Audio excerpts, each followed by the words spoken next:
Coucou mes petits choux. Alors voilà, j'avais envie de partager avec vous mon parcours jusqu'à la guidance. Pourquoi, comment et surtout pour vous expliquer la prochaine série de vidéos qui va suivre à ce sujet. Comme je vous l'ai montré dans les vidéos précédentes, la communication non verbale, qu'elle soit avec le règne minéral, végétal ou animal, elle s'expanse, vous l'avez compris je pense, au niveau de l'humain. Et comme je l'ai dit dans une des 4 vidéos, dans mon parcours d'enfant et de pré-adolescente, j'ai beaucoup été sollicitée, on va dire, suite à mes expériences de sortie de corps, de NDE. Et je vous avais expliqué qu'à 9 ans, je lisais Alan Kardec, Le monde des médiums, etc., ce genre de lecture. Et un jour, effectivement, je suis tombée sur cette expérience que je viens de vivre avec vous. J'en ai parlé aussi, j'ai eu une invasion de fourmis volantes. J'en avais une première qui est venue sur mon livre. Donc comme je ne tue rien, donc du coup je l'ai mise par la fenêtre. J'ai ouvert la fenêtre pour qu'elle s'envole. Une deuxième, puis une troisième. Et j'ai réalisé qu'il y en avait partout. Et quand j'ai ouvert ma salle de bain, il y en avait partout. Elles sortaient de partout. Donc là, sur le coup, c'était grosse panique parce que je ne comprenais pas ce qui se passait. J'avais beaucoup de difficultés en fait à réaliser. Et effectivement, c'était un signe aussi, parce que on imagine que l'on voit les choses, mais là par exemple, vous voyez, je peux être en face d'une personne et je suis à la fois en face de milliers de personnes, c'est tout à fait possible. Toutes les personnes qui décident et qui décideront à un moment donné de regarder cette vidéo, une plus une, toutes mises bout à bout, ça fait énormément de possibilités.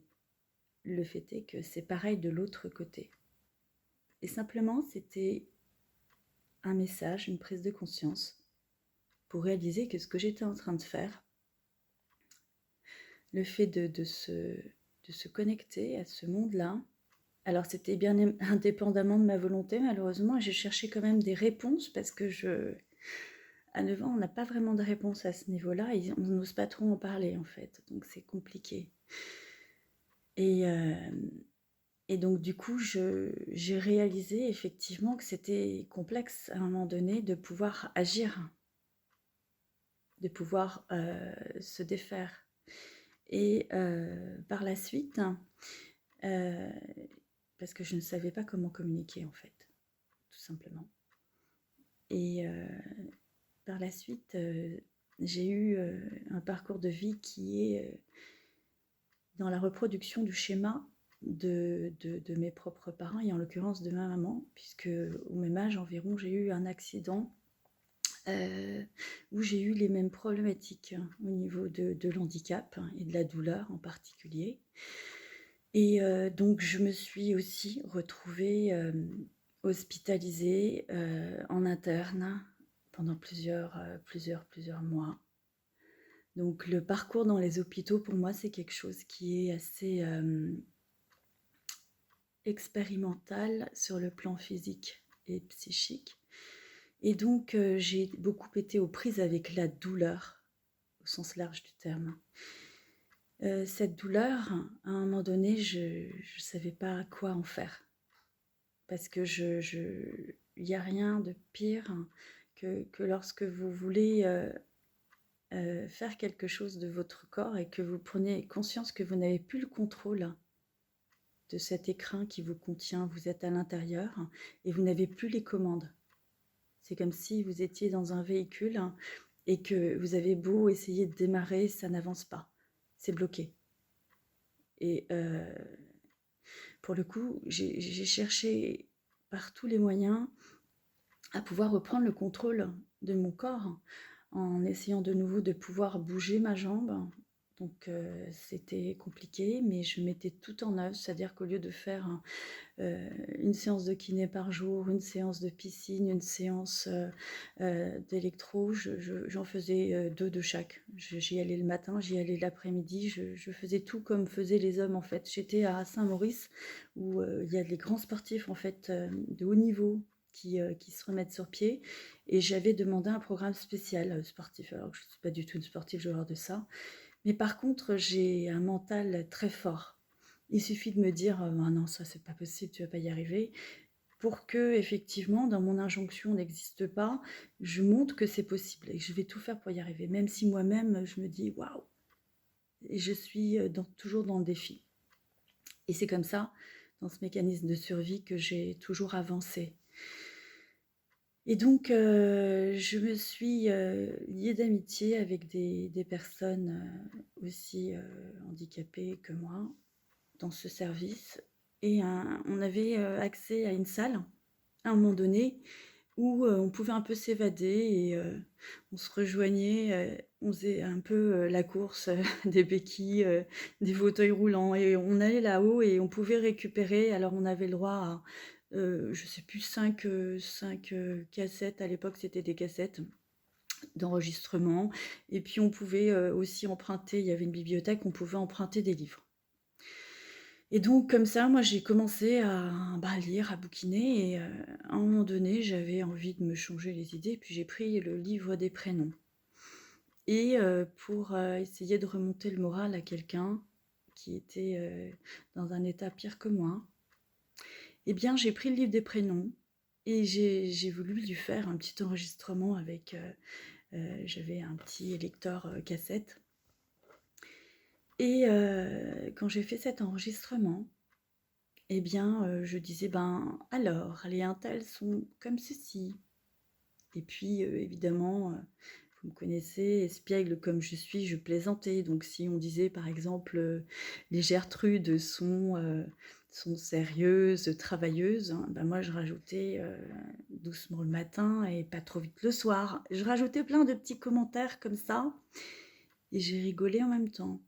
Mais je mettais des petits vides entre pour essayer d'être un peu plus espiègle pour que l'autre, quand elle allait écouter cet enregistrement, ben, il y a un peu de baume au cœur, j'avais envie de lui redonner ça. Et en fait, quand j'ai réécouté l'enregistrement, j'ai été, bouleversée. Comme d'habitude, toutes ces expériences me bouleversent à chaque fois à quel point je cherche un sens, mais il n'y a pas de sens à trouver. Parce qu'à toutes mes interventions et dans toutes les périodes où j'avais laissé ce silence, eh bien, il y avait des réponses. Et les réponses, c'était: «Tu crois? C'est faux. Vraiment? Ah!» Et quand j'ai écouté ça, et c'était très distinct, c'était une voix d'homme, je peux vous dire que j'ai ressenti des frissons dans tout mon corps, jusqu'à la racine des cheveux. Je me suis sentie très, très, très mal parce que j'écoutais ça la nuit. Et c'est beaucoup la nuit que je capte, que je connecte et que je fais mes canalisations.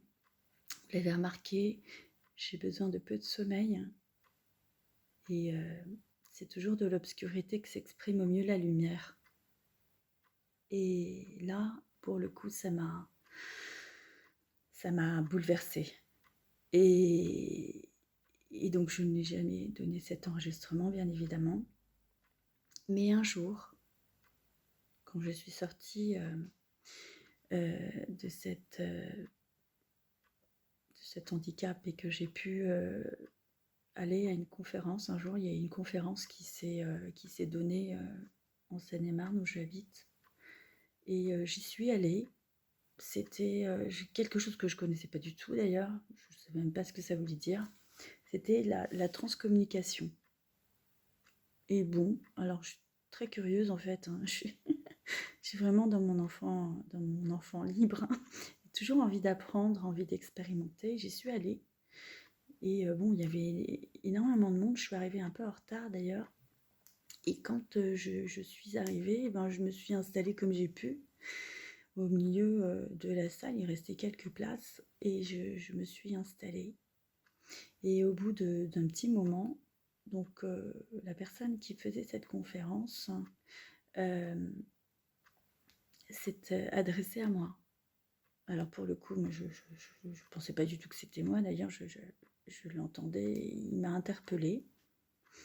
Et bon, pour le coup, j'ai vu que c'était moi, puisqu'il a dit la personne qui est arrivée tout à l'heure avec son petit chapeau sur la tête. D'accord. Donc, et là, alors là, j'ai eu la claque de ma vie parce qu'il m'a déroulé ma vie. Déjà, il m'a dit que il voyait une très très grande lumière tout autour de moi et que j'avais une protection plus que divine et que j'allais encore avoir un enfant. Alors que je dis non, non, non, c'est juste pas possible, il dit n'importe quoi, je ne veux plus, c'est bon, je n'aurai plus d'enfant. Eh bien, c'était vrai. Tout ce qu'il m'a décrit dans les moindres détails était vrai, mais je voulais tellement pas l'accepter, je voulais tellement pas y croire. Et il m'a dit, vous n'êtes pas arrivé par hasard, quelqu'un dans cette salle a besoin de vous, vous allez la guider. Et là, sur le coup, je me suis dit, mais qu'est-ce qu'il me raconte? Mais pourquoi? Mais qu'est-ce que j'ai fait de venir ici? Et j'avais très honte parce que, vous le savez, je suis quelqu'un de très pudique, tout ce que je suis en train de vous livrer, personne ne sait. Aucune personne aujourd'hui ne sait toutes ces expériences à part quelques proches et même encore. Eh bien, à la fin de cette conférence, il s'est approché de moi, il est allé voir une femme et il nous a mis en face à face. Et il a dit à cette femme, cette jeune femme va vous aider à communiquer avec votre fils. Et là, j'ai été scotchée. Pourquoi? Parce que cette femme avait perdu son fils. Et elle communiquait par transcommunication avec justement un enregistreur. Et je dis, mais écoutez, moi je suis désolée, je ne sais pas pourquoi il dit ça, je ne sais pas faire ça, je n'ai jamais fait, je ne sais même pas, j'arrive à la conférence, je suis complètement novice, ça m'intéresse, je me sens, oui, j'y crois, bien sûr, parce que moi je suis très enseignable, j'aime apprendre, je crois, je suis très ouverte, je ne suis pas du tout dans le blocage, j'ai tendance à faire confiance dès le départ, je suis vraiment ce petit enfant en fait. Et on s'est donné rendez-vous, elle m'a dit, écoutez, s'il vous plaît, ce que vous voulez, j'ai vu que cette femme était en détresse et je me suis dit, perdre un enfant, il n'y a rien de pire, c'est quelque chose, c'est une douleur vraiment terrible. Et j'ai dit ok, je vais y aller. Et quand je suis arrivée chez cette femme, eh bien, elle m'a reçue et elle a sorti une pile de carnets où il y avait des phrases inscrites et une pile de cassettes. À l'époque, c'était des cassettes, je vous parle de ça il y a 25 ans. Des cassettes avec un enregistreur. Et elle commence à sortir la première cassette. Et elle commence à ouvrir le premier carnet à côté d'elle. Et elle me dit, voilà, je vais vous faire écouter ces cassettes et vous allez me dire ce que vous entendez. Là, pour le coup, je me suis dit qu'elle était tellement dans la détresse qu'elle avait besoin d'aide, mais je ne comprenais pas pourquoi elle voulait que je lui dise ce que j'entendais, parce que ça me paraissait tellement évident. Et effectivement, quand j'écoutais ces cassettes, eh bien, moi, j'entendais distinctement. Alors, évidemment, il fallait prêter l'oreille parce que c'était... Je suis là. C'était dans des fréquences un peu bizarres. Et bon, alors, j'entendais. Mais effectivement, personne d'autre n'entendait ça. Son mari n'entendait pas. Et d'autres n'entendaient pas les messages aussi clairement. Il fallait leur décoder, leur dire, et ensuite qu'ils disent oui, effectivement, on dirait que ça veut dire ça. Alors que moi, je les entendais, mais direct, clairement. Et donc, elle m'a demandé d'écrire, et moi, j'écrivais directement ce que j'entendais, en automatique. Et je me suis prise à écrire même des choses qui n'avaient pas été dites. Et que je n'étais pas censée savoir et qui n'était pas dans le premier carnet, mais dans le deuxième, qui n'avait pas été ouvert devant moi. Et là, j'ai compris à mon insu ce qui était en train de se passer. Et j'ai compris que je captais et que je canalisais. Et cette fois-ci, j'avais compris le code. J'avais compris comment. Alors, je l'ai fait pendant plusieurs mois. Et puis, c'était il y a 25 ans. Donc, mon grand, qui a 25 ans aujourd'hui, était petit à l'époque. Et un jour, je l'ai fait. Alors, on faisait toujours chez elle. Mais un jour, je l'ai fait venir chez moi. Et c'était pendant sa sieste. Il était tout bébé, tout petit. Et là, à un moment donné, donc on commence à communiquer. Et donc arrive son fils. C'était son fils évidemment au départ, clairement, où il lui disait des choses, des belles choses, maman, je suis là, je t'aime, etc., etc. Donc je lui répétais. Et d'un seul coup, elle a posé une question. Et là, elle a attiré quelque chose de terrible, où j'ai entendu un bruit strident, un bruit très négatif. Je me suis sentie très mal. Et c'était une vulgarité horrible, une obscénité. Et donc là, pour le coup, j'ai dit stop.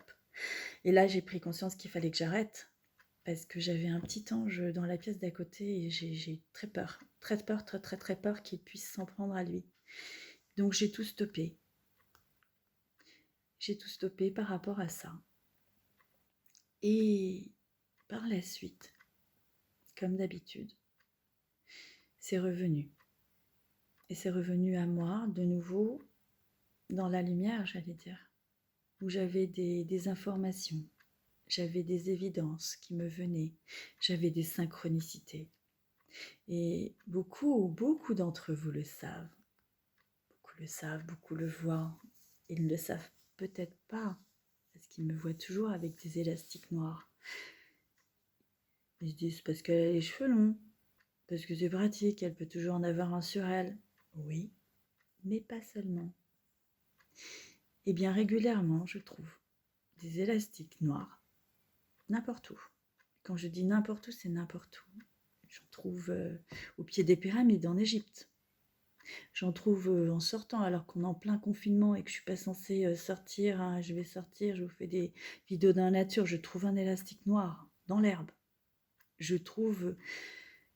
Enfin, ça ne veut pas dire je trouve un élastique noir. Ça veut dire, ma chérie, tu es sur le chemin, je suis là.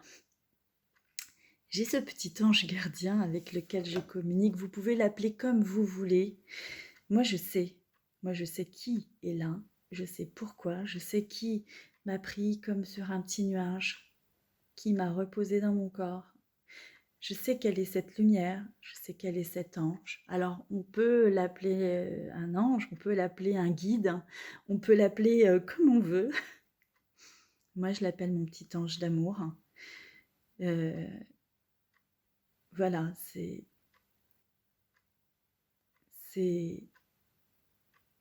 Il n'y a même pas de mots, je peux même pas vous le communiquer, c'est un état d'être. Je le sens, je le sais quand je suis connectée, et ça vient et ça passe. Et tout ce que je dis, et je le suis souvent et je le suis toujours. Quand je suis en séance, c'est pourquoi la première séance, c'est toujours bluffante quand je vous fais votre bilan. Beaucoup d'entre vous vont comprendre ce qui se joue quand je vous fais ce décodage et qu'il n'y a que des chiffres et que je vous déroule votre vie en vous disant ce qui se passe sur le plan émotionnel, physique, énergétique. Eh bien oui, je vais utiliser le support. En vérité, je vais vous décoder tous les prismes en médecine chinoise. Mais lorsque je vais plus loin et que je lâche le papier, lorsque je vous regarde dans les yeux et que je vous déroule le fil, il se joue autre chose. Lorsque je vous dis ce qui s'est joué avec quelqu'un que vous avez perdu, lorsque je vous donne ces petites phrases, lorsque je vous dis ces choses-là, il se passe autre chose. Donc aujourd'hui, je l'utilise encore en séance pour passer les messages. Et à chaque fois que je dis quelque chose, je suis incapable de m'en souvenir parce que alors c'est pour ça que beaucoup d'entre vous m'enregistrent d'ailleurs aujourd'hui. Voilà pourquoi et voilà comment je suis venue à ces guidances énergétiques. Et j'ai voulu aussi vous apporter la possibilité d'avoir ces messages, ces compréhensions. C'est pour ça qu'au travers du jeu que je vous ai montré, ce fameux jeu, ce fameux cycle, je vais vous faire beaucoup de tirages. Les prochains tirages vont être sur le décodage de ces prismes-là.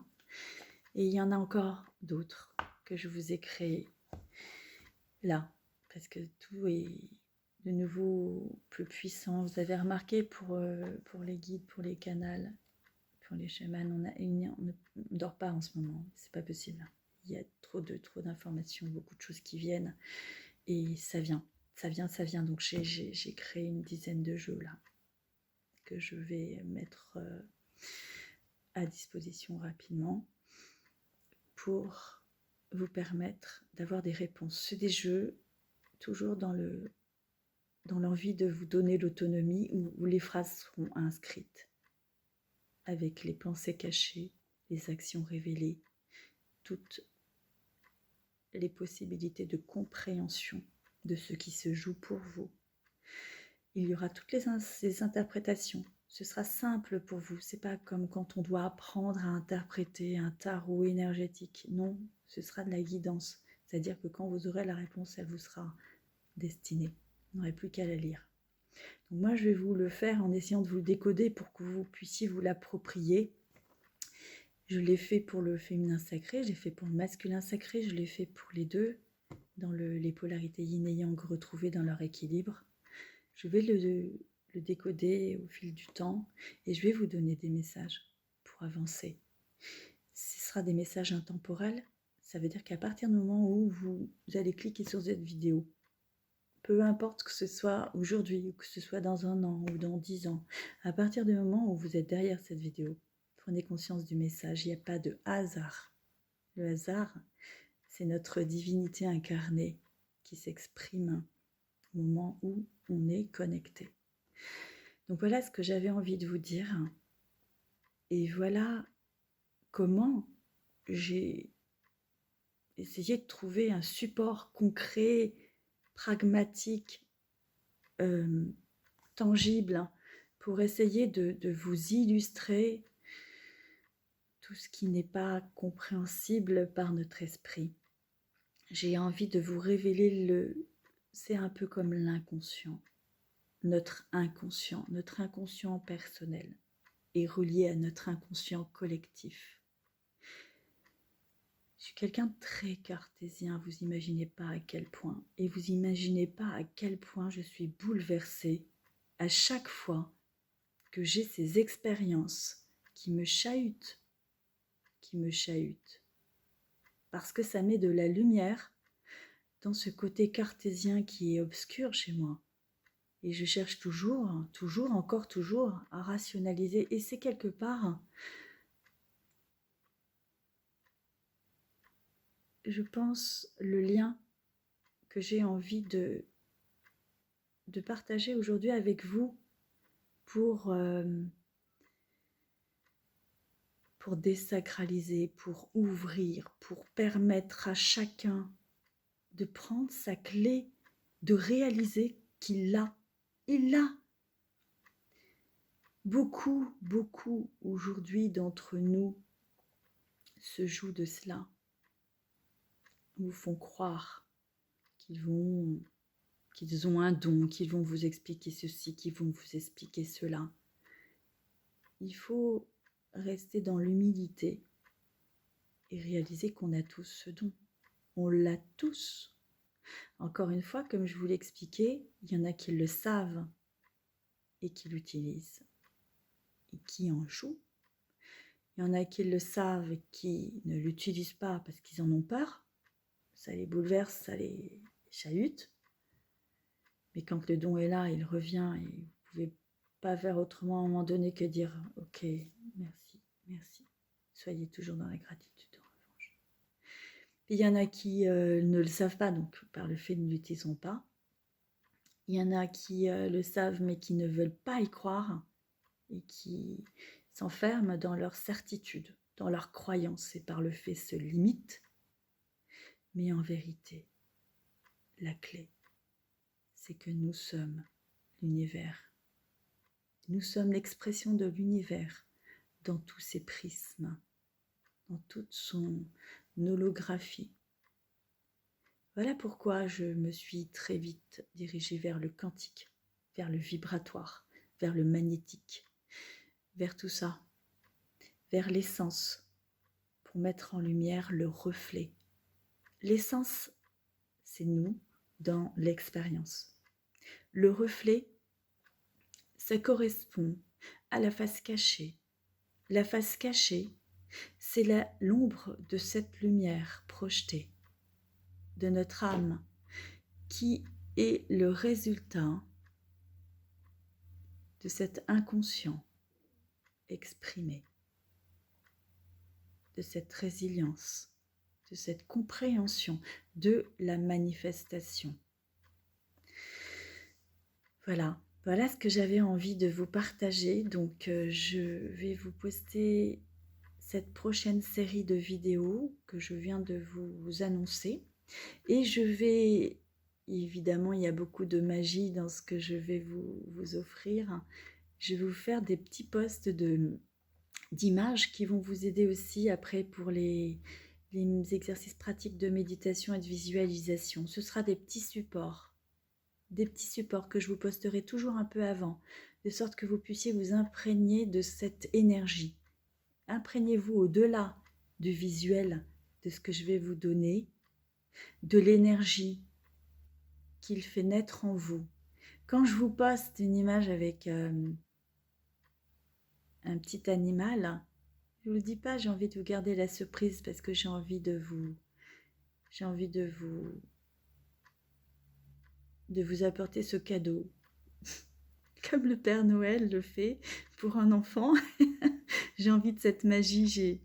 J'ai quelqu'un qui me tient à cœur, qui va se reconnaître, qui est derrière son écran là, qui m'a envoyé un petit message, elle est aux États-Unis. Et elle me disait, mais qu'est-ce que vous faites encore réveillée à cette heure-ci? Et je lui disais, ben, je poste mes vidéos. Et il était tard, voire très tôt. Parce que c'est comme le Père Noël et le lendemain matin, c'est le petit enfant qui a la magie d'ouvrir son cadeau. Voilà, j'avais envie de ça.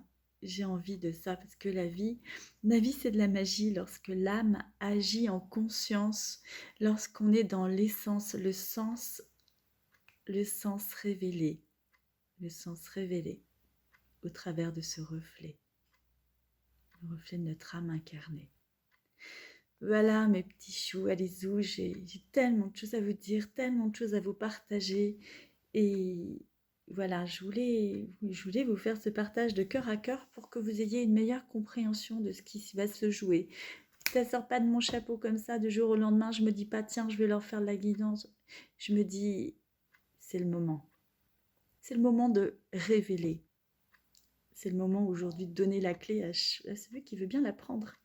Donc vous avez aussi, tous les jours, je vous poste les éphémérides saisonnières, justement, où en ce moment, c'est la clé. Savoir que j'ai la clé, oser prendre la clé, ou alors la mettre dans ma poche. Donc, je les poste par l'intermédiaire d'Aline. Je vous en ai déjà parlé.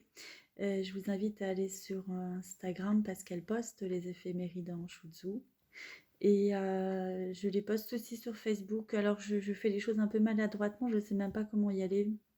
Mais je me laisse guider. Et voilà. L'idée, c'est de vous donner ces petites étincelles chaque jour, que vous ayez ces petits cadeaux. J'ai envie de vous faire ces petits cadeaux magiques, ces petits cadeaux d'amour, parce qu'on rentre, on arrive là, dans l'énergie de la chaleur. La chaleur, c'est l'amour inconditionnel. Voilà, à très vite, à tout de suite. Je vous aime.